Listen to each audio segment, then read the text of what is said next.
Welcome into the Nike Hot Seat. I'm Emily Eman, chatting with some of our Nike volleyball athletes across the world to get to know a little bit more about them. Today, I'm joined by the amazing Molly McCage, former member of Team USA, where she won gold at the Pan Am Cup in 2018, played for Athletes Unlimited for the past 2 seasons, and was also a national champion at Texas. Molly, thank you so much for joining me. Yeah, happy to be here. Okay, I want to go back to the beginning. I want to know, what is your earliest memory picking up a volleyball? Gosh, so my mom, this sounds so old school. My mom found a newspaper clipping of a camp, like an ad for a camp that was nearby in Houston, and it was like a summer activity. I'm sure she just wanted us to get out of the house, and I went to that, and then my future club coach was there, and he was like, "Oh my gosh, like you're tall and somewhat athletic, so let's get you in the gym." And ever since then, I couldn't stay away. Well, you grew up in Texas. You went on to play at the University of Texas, where you were an NCAA champion, All-American, graduated as the all-time block assist leader. I'm wondering, how did growing up in Texas really influence your decision to become a Longhorn? Yeah, it's funny because no one in my family is a Longhorn. I feel like in Texas, there's a ton of rivalries. So it was always like, oh, you're going to the dark side. But there's still like so much respect and tradition for the school itself. And it was an honor to even be a student. But then to be a student athlete is a whole nother game. There's so many athletes that are, high level athletes that have set records around the world. And just to be in that kind of family was awesome. Yeah, and in Texas, volleyball is massive. So I had all these role models growing up, and it was fun watching, the Rachel Adams and Jen Doris and Destiny Hookers of so I'd always looked up to them. So it was such an honor to go to a school like that. Did you ever have an interaction with some of those role models, whether you were at Texas at the time or maybe afterwards, of, having that shared community of, going to Texas and being a Longhorn and really knowing what it means to play for Texas volleyball? Yeah. So one thing I absolutely love about Jared is that he is always integrating the alumni. And as an athlete, like on campus, I remember being like, okay, like, it's almost a little weird. Like we don't really know them, but like every alumni that I've interacted with, even since graduating, even if we didn't play together, has been so kind, so welcoming. So there is such a familial sense of Texas. I know people talk about that, but it really is such a family.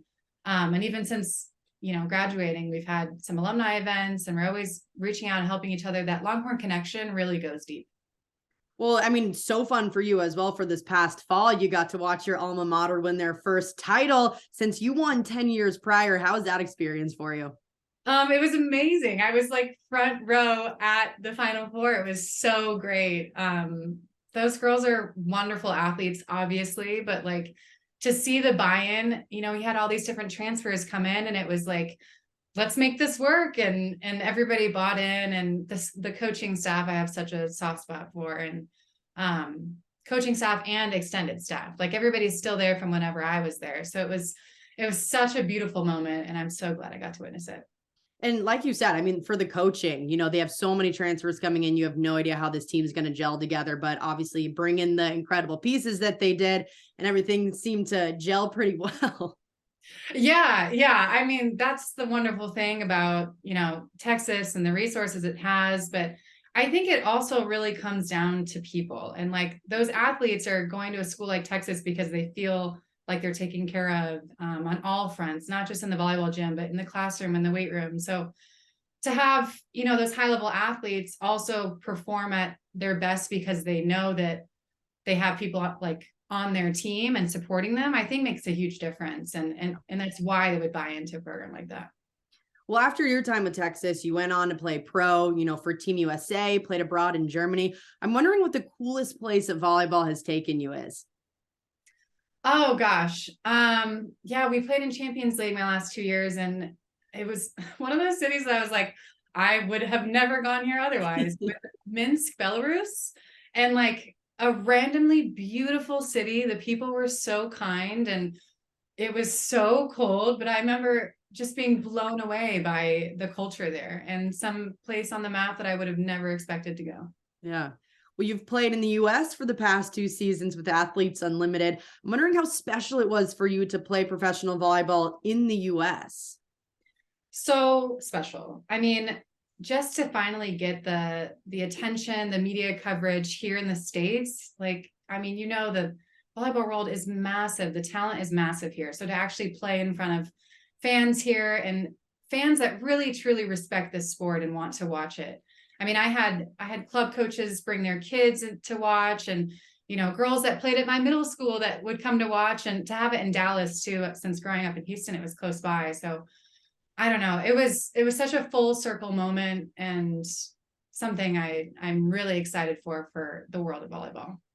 We were on that player executive committee for Athletes Unlimited, but now you're also full-time on staff for all sports, really. I'm wondering why you decided to get even more involved with the league and take on this bigger role than just being an athlete.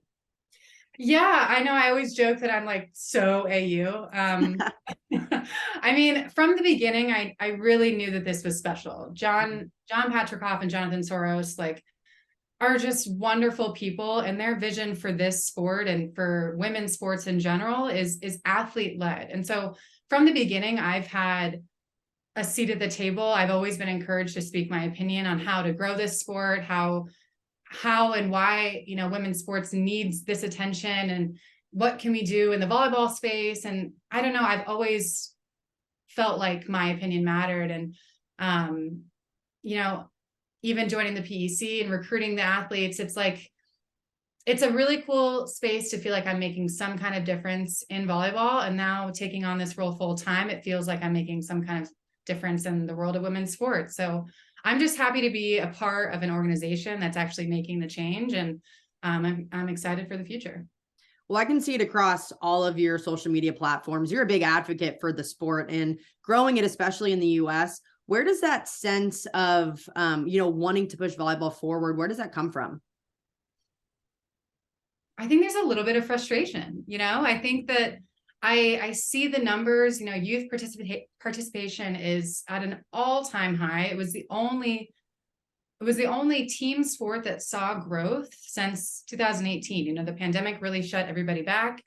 There are over 900 million people playing this globally. So why is there not media coverage of this? Why have we not seen the visibility? Why is there not attention on this, at least here in the States? And so I would just like to see all of the talented athletes get the recognition they deserve. And it's not just women. There's also men's volleyball, but this sport I have, so much love for this sport. And I think that, there's so many talented people that get completely unnoticed for decades. This has been going on for decades now, so to actually have this chance, I think we need to go full force ahead.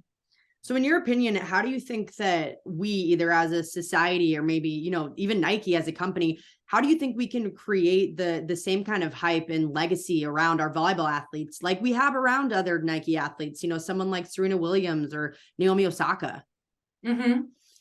This is a wonderful start. Just having a conversation is great. Also, like, yeah, I think it's just being invited, not like shoving our way to the top. It's just being invited to have a seat at the table. And whether that's like product creation or just, talking about our sport, or it's just like taking volleyball and putting it on the same stage as tennis and basketball and baseball, just giving us the chance to speak about this amazing sport.